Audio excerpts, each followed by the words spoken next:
قال وعدتنا بالمنجزات الهائلة واليوم تشحت مننا 50 ريال. وعدتنا بالمنجزات الهائلة واليوم تشحت مننا 50 ريال. بالأمس قلتوا نبترع في السائلة واليوم نتبرع طرف شارع جمال. بالأمس تقتلنا لأجل العائلة واليوم تشحت مننا قوت العيال. بالأمس كان البنك مليان داخله واقف على رجله وعنده راس مال، وبعد ما انهيته وكسرت رجله جاي تصيح غيروا علينا يا رجال. أين الفلوس؟ وين النقود الهائلة ذي كان في الخزنة تجاه الاحتلال؟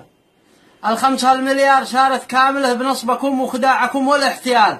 قلت إن عند الشعب ثروة طائلة وبتكفيها الحجر حق الجبال. جننت شعبي بالبرع والزوملة في كل ساعة بالباله بالبال. أين الزوامل والبرع والبلبلة؟ ضاعت وضاعين الحجارة والرمال. ضيعت والدين والنظام والقبيلة وكل الأخلاق الحميدة والخصال والحرية ضاعت بهذا المرحلة. والاقتصاد والأمن شدينا الرحال، وادخلت والناس في 3 مشكلة، ورعبت والناس في جنوبه والشمال. أقول لكم أنتم جماعة فاشلة ومصيركم حتما قريبا للزوال. يا ربنا صالك بصورة عاجلة، عجل زوال الظالم يا ذا الجلال.